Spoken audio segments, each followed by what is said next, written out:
오늘 성경은 이 여인을 통해서 이걸 가르쳐 주는 거예요. 나의 믿음으로 구원, 다시 말해서 예수님이 얘기한 것처럼 너의 믿음이 너를 구원했다, 이 자리에 이르려면 첫 번째, 나의 믿음에 세상을 향한 기대와 믿음이 없어야 되는 거예요. 이 세상은 내 집이 아닙니다.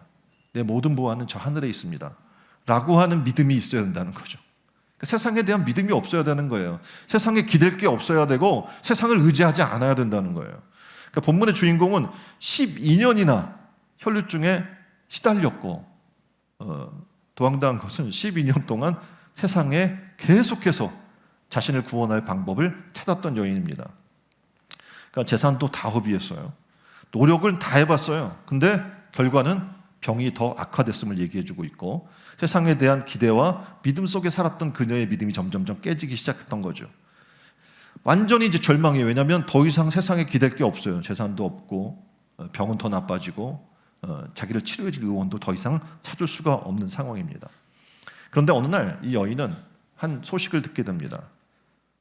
이스라엘에 놀랍게도 예수님이라는 분이 계신데 그분을 만나면 그분이 질병도 치유하시고 눈도 뜨게 하고 죽은 자도 살리는 놀라운 일을 행하시는 분이라는 거예요.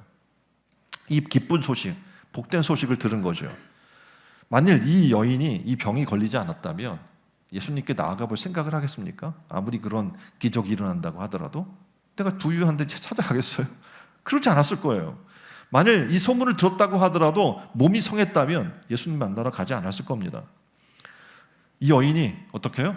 지금 몸이 안 좋아요. 세상으로부터 구원받을 수가 없어요. 마음도 가족으로부터도 어떻게 해요? 지금 격리되어 있기 때문에 외로움과 고독함과 완전히 절망 가운데 빠져 있는 그 순간 예수님밖에 없었던 거예요. 그래서 어떻게 해요? 세상의 기대와 믿음이 무너졌고 그리고 온전히 하나님을 바라보고 예수님의 구원의 능력을 믿게 되었던 것입니다. 오늘날도 많은 사람들이 쉽게 주님을 찾을 수가 없어요. 예수님께 내 삶을 기대하고 맡기려 하지도 않습니다. 단지 어떤 사람들이?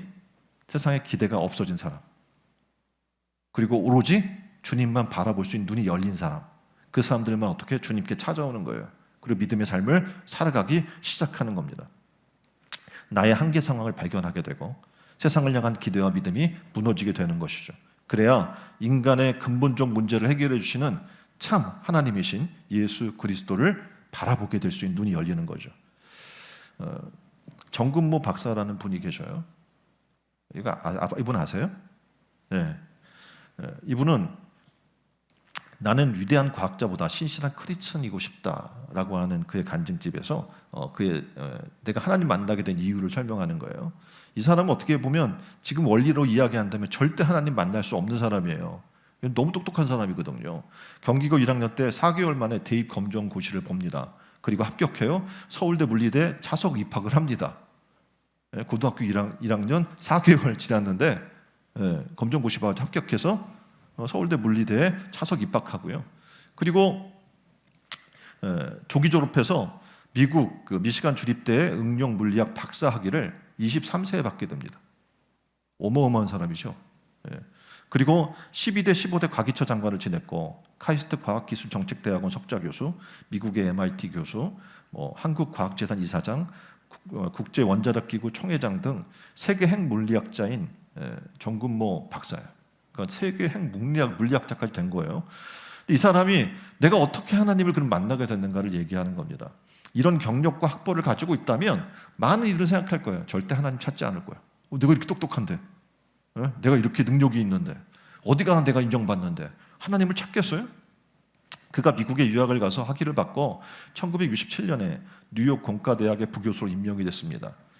30돌에 한국과학원의 부원장에 임명이 되게 돼요. 막 그냥 승승장구죠. 그런데 그때 간염으로 건강이 극도로 악화되게 됩니다. 몸이 약해지니까 그 모든 게 다 소용이 없는 거예요.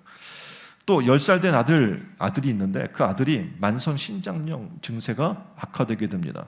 점점 나빠지게 되니까 한 번에 4시간 소요되는 투석 치료를 계속 받아야 되는 거예요. 이 어린 아들이. 자신은 과학자인데 방법이 없는 거예요. 세상에 그를 치료할 방법이 없는 거예요. 그래서 병을 치료받기 위해서 교회를 찾아갔어요. 구원, 은혜 이런 말보다도 내 아들을 낫게 해주세요.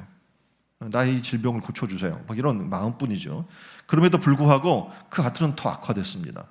다른 아이들에 비해 성장 속도도 느렸고 학교 생활은 이미 포기한 상태였습니다. 근데 아내가 찾아와서 이렇게 얘기하는 거예요. 여보, 이제부터는 우리가 참 크리스찬이 한번 돼봅시다. 하나님을 전폭적으로 의지하는 그런 참 신자 말이에요. 이렇게 이야기를 한 거예요. 그 아내도 누구였냐면 이화여대 다닐 때부터 신앙생활을 했던 여인이고 그런 가정의 백그라운드를 갖고 있는 여인입니다. 그런데 신앙생활을 제대로 했겠어요? 그냥 형식적으로 했겠죠. 근데 그 신앙의 테두리를 벗어나지 못했던 아내가 이렇게 이야기한 거예요. 우리 참 신자가 됩시다. 이런 형식적인 신자가 말고. 그리고 아들에게 당시에는 신장 이식이 별로 없었는데 이제 미국에서 그가 유명한 사람이니까 이제 유명한 이제 이식 하는 그런 박사를 만나서 자신의 신장을 아들에게 줍니다. 근데 수술 결과가 좋지 않은 거예요. 그래서 너무 아들이 고통스러우니까 2번이나 자살 시도를 합니다. 1982년 3월 워싱턴 교회에서 4일간의 부흥회가 열려요. 그때 생각했어요. 내가 참 신앙을 갖기를 원하는데 이 부흥회에서 니고데모처럼 중생의 경험을 하게 해주세요. 그래서 목사님이 에베소 2장 1절로 8절 말씀을 봉독한 후에 설교를 합니다. 너희의 허물과 죄로 죽었던 너희를 살리셨도다. 구원을 얻었나니 이것이 너희에게서 난 것이 아니요 하나님의 선물이라. 이 말씀을 듣는 중에 눈물이 주르르 흐르기 시작합니다. 그리고 하나님의 음성이 그에게 들려오는데 이런 질문을 하시는 거예요. 아들아, 너는 내 아들에 대해 감사해 본 적이 있니? 돌아보니까 감사한 적이 없어요. 왜 이런 아들을?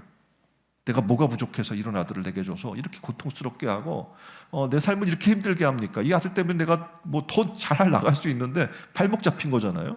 그래서 자기의 삶을 보니까 원망불평하고 하나님을 믿는다고 하면서도 하나님께 전폭적으로 의지한 적이 없는 자신을 발견하게 되는 거예요. 어떤 생각을 했었냐면 내가 능력이 있으니까 최선을 다해서 좋은 의사를 찾고 발견해서 이 아들을 낫게 하리라 라는 최선의 노력을 했지 하나님 앞에 매달리고 눈물을 흘려 기도한 적이 없던 거예요. 그리고 그런 생각했어요. 내가 돌봐주지 않으면 이 아이는 어떻게 내가 돌봐줘야 돼 하고 자신의 방법으로 구원할 방법을 찾았어요. 아까 말씀드린 유명하다는 의사는 다 찾아갔습니다. 그럼에도 불구하고 자신의 노력은 아무것도 아닌 거예요. 더 황당한 것은 내가 그렇게 노력하고 내가 그렇게 사랑했는데 이 아들이 몇 번씩이나 자살 시도를 하는 거예요. 자신의 삶을 또 돌아봤어요. 한 번은 차가 가다가 추락할 뻔했어요.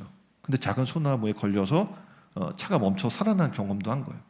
아니 이 모든 경험들을 볼 때 하나님이 아니면 하나님이 보호해 주지 않으면 하나님의 은혜가 아니면 내가 살 수 없었는데 하고 감사가 나오기 시작하는 거예요. 그러면서 자신의 교만함과 불만에 가득 찼던 생활을 고백하기 시작해요. 체면이나 지위도 아랄 것 없이 그 자리에서 펑펑 울기 시작했어요. 아내와 2딸도 흐느끼기 시작합니다. 아들은 고개를 떨구며 울기 시작합니다. 이 가정이 다 자신의 모든 걸 내려놓기 시작했어요. 그리고 예수님만 바라보게 되었어요. 변한 거죠. 이제 더 이상 그 아픔도 문제가 되지 않고 주님이 전폭적으로 그를 다스리고 그 가정을 다스리기 시작하니까 은혜가 넘치기 시작하는 거죠. 그리고 주변에 많은 사람들이 보이기 시작하는 거예요. 10여 년간이나 골반의 골통증으로 괴로움을 겪던 형수가 있어요. 그런데 복음을 전하지 않았어요. 교회 다니면서도 찾아가서 복음을 전하기 시작했어요. 이렇게 전폭적으로 주님을 의뢰하는 순간 그의 삶의 우선순위가 바뀌기 시작합니다. 그건 이렇게 고백해요. 나의 첫 번째 우선순위는 하나님의 일입니다. 아무리 세상 일이 바쁘고 중요하더라도 하나님의 명령에 순종해야 하며 하나님께 영광 돌리는 것, 그것이 나의 첫 번째 우선순위입니다. 이렇게 이야기를 한 거예요. 그러니까 다시 말하면 내가 세상을 의지하고 세상에 믿을 게 있고 세상의 방식을 내가 따를 수 있는 것이 있을 때 그는 하나님 만날 수가 없어요. 그리고 어떻게 해요? 능력도 경험할 수가 없습니다. 근데 다 내려놓았을 때 놀라운 일이 생기죠. 하나님을 만나게 된 겁니다. 본문의 여인을 봅시다. 건강을 잃었습니다. 좋다는 의원, 병원 열심히 찾아다녔습니다. 근데 가면 갈수록 상황은 악화됩니다. 아무리 내가 그걸 가지고 이 병에 집착하고 해본들 원래 상태로 돌아올 수 없었어요. 돌이킬 수 없는 과거의 문제는 바로 그런 것들입니다. 누구 하나가 일찍 죽어서 자녀가 그럼 어떡합니까? 막 절망이겠죠. 근데 아무리 집착한다고 그 자녀가 돌아옵니까? 돌아올 수 없는 거예요. 집착하면 할수록 마음의 병은 더 커지는 겁니다. 어떤 사람은 주식을 통해 돈을 다 잃어버려요. 근데 그 잃어버린 돈에 집착하면 그의 인생은 구제불능이 된다고 얘기해요. 잃어버린 건 잊어버려야 되는 거예요. 건강을 잃었다고 인생을 잃은 것이 아닙니다. 돈을 잃었다고 돈을 벌 수 있는 재능까지 잃어버린 것도 아닙니다. 기회를 잃었다고 주어진 앞으로의 시간까지 우리가 다 잃어버린 게 절대 아니죠. 이 여인은 혈루증으로 말미암아 자신의 모든 재산, 가족, 그리고 앞으로 미래까지 다 잃어버린 것 같아요. 근데 아직 그녀에겐 들을 귀가 있었습니다. 아직 걸어 다닐 수 있는 다리가 있었고 아직 말할 수 있는 입이 있었어요. 그것으로 예수님의 소문을 들었고, 그리고 그 두 발로 어떻게 예수님을 찾아갔고 손으로 예수님을 만졌어요. 어떤 일을 합니까? 치료받게 된 거예요.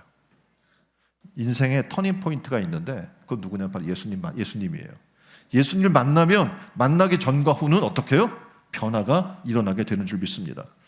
인생은 한계 상황에 봉착했을 때 절망적인 상황을 통해서 예수님을 인격적으로 만나는 기회를 하나님이 허락해 주신 줄 믿습니다. 바로 이 시간 신촌 은혜로운 교회 성도 한 분 한 분이 예수님을 인격적으로 만나는 놀라운 은혜가 이 시간 있기를 주님의 이름으로 축원드립니다.